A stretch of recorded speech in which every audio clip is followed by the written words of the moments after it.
کہ عمران خان صاحب نے کل ان کو پچھلی عید بھی نہیں پڑھنے دی گئی، عید نماز نہیں پڑھنے دی گئی، اور یہ عید نماز بھی ان کو پڑھنے نہیں دی گئی، نہ ان کو نہ ہی شاہ محمود قریشی صاحب کو، جس کی وجہ سے جو ہے وہ کافی کہنا چاہیے کہ اس کا نیگیٹو امپیکٹ تو ہوا، اور اس کی ایک اور ظاہر ہے ملکوں کو نہیں جانے دیا گیا باہر، کہ کہیں وہ باہر جائیں گے تو پتہ نہیں کون سا انقلاب آ جائے گا۔ تو بہرحال کل عمران خان صاحب نے جی، کیونکہ قیدی منتظر رہے کہ عمران خان صاحب آئیں گے، اور یہ آپ کو بتا دوں کہ اڈیالہ جیل میں ہر قیدی جو ہے وہ عمران خان صاحب کو ایک جھلک دیکھنے کا منتظر ہوتا ہے، اور جو مل کے جاتے ہیں باقی قیدی ان سے پوچھتے ہیں، بڑے ذوق شوق سے پوچھتے ہیں۔ تو یہ اڈیالہ جیل کے اندر کے ماحول ہے۔ کل ہوا یہ ہے، کل کی بات بتا دوں کہ کل عمران خان صاحب کی طرف سے انہوں نے ایک بیل کیا، قربانی بیل کی، اور اس کے بعد انہوں نے بنی گالہ میں ہوا، اور وہاں سے تقریباً یقیناً وہیں پہ پکا ہوگا، کیونکہ مجھے جو جیل ذرائع کے مطابق، جیل حکام کے مطابق، اور کچھ ہیں اندر جاننے والے، انہوں نے یہ بتایا کہ کل تقریباً جی ہمارا خیال تھا، وہ کہتے ہیں کہ عمران خان صاحب اور بشرا بی بی کا جو ہے وہ کھانا آئے گا، اور کھانا جیل میں آئے گا عید کا کھانا پک کے، تو وہ اس کے ہم بھی منتظر تھے۔ تو لیکن جب وہ کھانا آیا تو جیل حکام کے مطابق کہ وہ پوری ایک گاڑی آئی، جس میں تقریباً 7-8 ایگزیکٹ نمبر نہیں بتاتا، تو بہرحال 7-8 دیگیں تھیں، قورمہ پکا ہوا تھا، سارے کا سارا وہ جو بیل ہے وہ کہتے ہیں کہ جی وہ پکا ہوا تھا، اور 7-8 دیگیں تھیں اور 7 نان تھے۔ وہ پوری پھر بتایا گیا جی یہ کیا ہے، تو جیل حکام کو بتایا گیا یہ عمران خان صاحب کا کھانا آیا ہے، اور انہوں نے سب کے لیے بھیجا ہے، تمام قیدیوں کے لیے بھیجا ہے،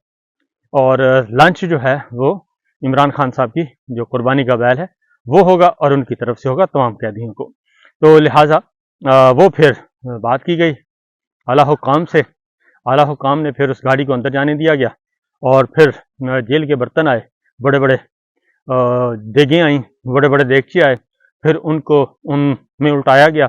اور اس کے بعد اس گاڑی کو جانے دیا گیا، اور گاڑی کے ڈرائیور کا نمبر شمبر لے لیا گیا، آئی ڈی کارڈ کی کاپی لے لی، سب کچھ ہو گیا۔ تو وہ اس طریقے سے یہ سارے کا کھانا جو ہے جی کل لنچ جو ہے وہ عمران خان صاحب کی طرف سے تھا۔ اب آپ کو میں ایک اور بات بتا دوں کہ وہ جو کھانا جب گیا ہے عمران خان صاحب کی طرف سے قیدیوں کو، تو وہاں پہ بیرکوں میں جہاں جہاں گیا ان کو بتایا گیا، انہوں نے پوچھا، انہوں نے کہا جی یہ عمران خان صاحب نے بھیجا ہے، اور عمران خان صاحب کی طرف سے ہے، تو لہٰذا وہ ہر قیدی جو ہے، ہر قیدی وہاں پہ ہر بیرک سے عمران خان زندہ باد کے نعرے لگے، اور انہوں نے ذوق شوق سے کھانا بھی کھایا، اور عمران خان کو دعائیں بھی دیں۔ تو یہ بھی کل مالا ماحول جو ہے، عید نماز تو وہ منتظر رہے قیدی کہ شاید ان کو موقع دیا جائے گا، لیکن وہ موقع نہیں دیا گیا، البتہ یہ ہوا۔ اس کے ساتھ ساتھ جی ایک اب آتے ہیں واپس، یہ جیل کے اندر کی صورتحال ہے، اور جیل کے باہر کی بھی یہ صورتحال ہے، جعلی سروے جتنے مرضی کروا لیے جائیں۔ اب آپ کو بتاتا ہوں ایک اور بات کہ جتنی بھی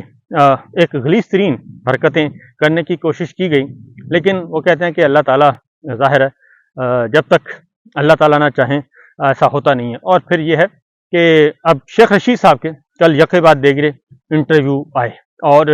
انہوں نے عید پہ انہوں نے تمام ڈیجیٹل میڈیا کے ساتھ گفتگو کی، اور مختلف ڈیجیٹل فورمز پہ گئے وہ، اور انہوں نے انٹرویوز دیے، اور انہوں نے اپنے چلے کی جو ہے داستان بتائی کہ چلے کے دوران ان کے ساتھ کیا ہوا۔ اور چلے کے دوران ان کے ساتھ یہ ہوا جناب کہ انہوں نے یہ بتایا کہ ان کو کیا، ان کی فرمائش کیا کی گئی تھی، ان سے فرمائش یہ کی گئی کہ آپ ان کو ایک اسکرپٹ دیا گیا، اور اسکرپٹ یہ دیا گیا، لکھ کے تحریریں دی گئی، جس میں عمران خان اور بشرا بی بی کے خلاف مغلظات تھیں، غلیظ ترین جو چیزیں تھیں وہ اس میں درج تھیں، اور وہ انہیں کہا گیا، وہ جو یہ بات ہو رہی ہے جب وہ پہلی دفعہ قید ہوئے، اور ان کو منیب فاروق کے پروگرام میں لایا گیا، اور وہ بہت زیادہ تنقید کا نشانہ بنے، اور ان کے سامنے ایک فائل بھی پڑی تھی اس وقت، اور اس میں شیخ صاحب، اس وقت یہ بھی ہوا کہ شیخ صاحب کو تشدد کا نشانہ بھی بنایا گیا تھا اور ان کی بے عزتی بھی اس وقت غیر انسانی سلوک بھی کیا گیا تھا، اس وقت مین ہینڈلنگ کی گئی تھی۔ تو بہرحال یہ سب کچھ ہوا اور اس میں انہوں نے بہت ساری چیزیں انہوں نے کہا میں دیکھ کے بتاتا ہوں، پھر وہ رک جاتے تھے۔ تو اس کے بعد پھر ان کو اٹھا لیا گیا تھا اور چھوڑ دیا گیا تھا، پھر ان کو اٹھا لیا گیا تھا، پھر وہ کئی مقدمات میں وہ رہے اور 9 مئی کے مقدمات ابھی بھی بھگت رہے ہیں۔ بہرحال اس پہ اب انہوں نے کہا کہ اصل میں انہیں دیا گیا تھا، ایک تحریر دی گئی، اسکرپٹ دیا گیا تھا کہ جی آپ نے یہ پڑھنا ہے، اور اگر انہوں نے کہا کہ وہ میں پڑھ دیتا تو یقین جانیں انہوں نے کہا کہ جو ہے قبر، میری قبر پہ بھی لوگ جو ہے وہ لان تان کرتے، میرے مرنے کے بعد بھی مجھے برا بھلا کہتے، کیونکہ وہ اتنا گندا تھا۔ تو صورتحال یہ ہے کہ آخر کیا وجہ ہے کہ ہماری جو اسٹیبلشمنٹ ہے وہ کیوں یہ سب کچھ کر رہی ہے اور اتنا ایسا کیوں کر رہی ہے؟ کیونکہ ہونا تو یہ چاہیے کہ اگر ایک لیڈر اچھا مل گیا ہے تو اس کی قدر کرنی چاہیے، اس سے کام لینا چاہیے اور اس کے ساتھ مل کے آگے بڑھنا چاہیے، پاکستان کو ترقی کی طرف لے کے جانا چاہیے۔ لیکن مسلسل پچھلے 27 مہینوں سے 9 اور 10 اپریل سے لے کے آج تک، اور اس سے 1 سال پہلے بلکہ 2 سال پہلے یہ سلسلہ شروع ہو گیا تھا، یہ جنرل باجوہ نے شروع کیا اور جو اب تک جاری ہے۔ آخر کیا وجہ ہے کہ عمران خان صاحب کو ہر صورت میں یہ جو ہیں اس کرپٹ ٹولے کی وجہ سے، اس کرپٹ ٹولے کو فوقیت دی جا رہی ہے، جنہوں نے پاکستان کو ہمیشہ لوٹا، پاکستان کو برباد کیا اور پاکستان کو نہ صرف برباد کیا بلکہ اچھا خاصا برباد کیا، اور ان کو فوقیت دی جا رہی ہے اور ان کی جگہ پہ تمام کی تمام ریاستی مشینری ایک اس کام پہ لگی ہوئی ہے کہ کسی بھی طریقے سے ریاستی مشینری یہ ثابت کرنا چاہ رہی ہے کہ عمران خان صاحب کے کردار کشی کی جائے۔ کردار کشی ہی اس وقت قومی سلامتی کا مسئلہ بنا ہوا ہے کہ کردار کشی کریں، قومی سلامتی محفوظ ہو جائے گی۔ حالانکہ یہ پہلے بھی اتنے زیادہ کیچڑ اچھال کے دیکھ لیے تو اس کا کوئی فائدہ نہیں ہوا۔ تو شیخ رشید صاحب اب بول رہے ہیں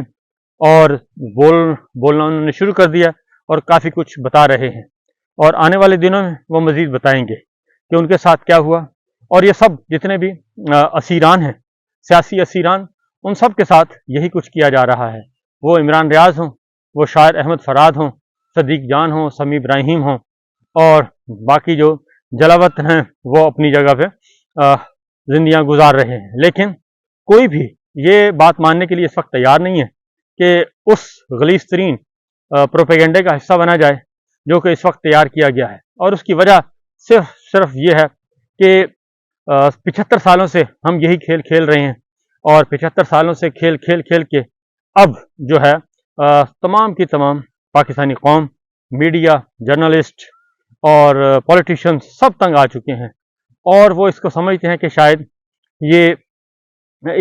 پہلے دن سے ہی یہی کھیل کھیلا جا رہا ہے، اور بنیادی مقصد یہ ہے کہ اس کا کہ پاکستان کو بہت زیادہ نقصان ہو رہا ہے،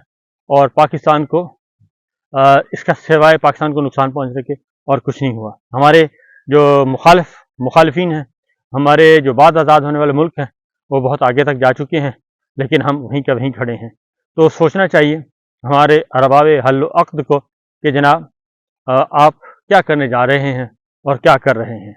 پاکستان کے عوام آپ کے ساتھ تھے، اور اس وقت پاکستان کے عوام آپ کے ساتھ نہیں ہے۔ وہ اس لیے نہیں ہے کہ آپ نے ایک صحیح آدمی کو غلط ثابت کرنے کی کوشش کر رہے ہیں پچھلے 27 مہینوں سے، اور پاکستان کے عوام یہ غلط بات ماننے کے لیے تیار نہیں ہے۔ تو میرا خیال ہے کہ اگر یہ سب کچھ ہے تو پھر خود ہی اپنے آپ کو ٹھیک کر لینا چاہیے اور پاکستان کے عوام کے ساتھ کھڑے ہو جانا چاہیے، نہ کہ اپنی ضد اور انا کے ساتھ۔ اجازت دیجیے، اللہ حافظ۔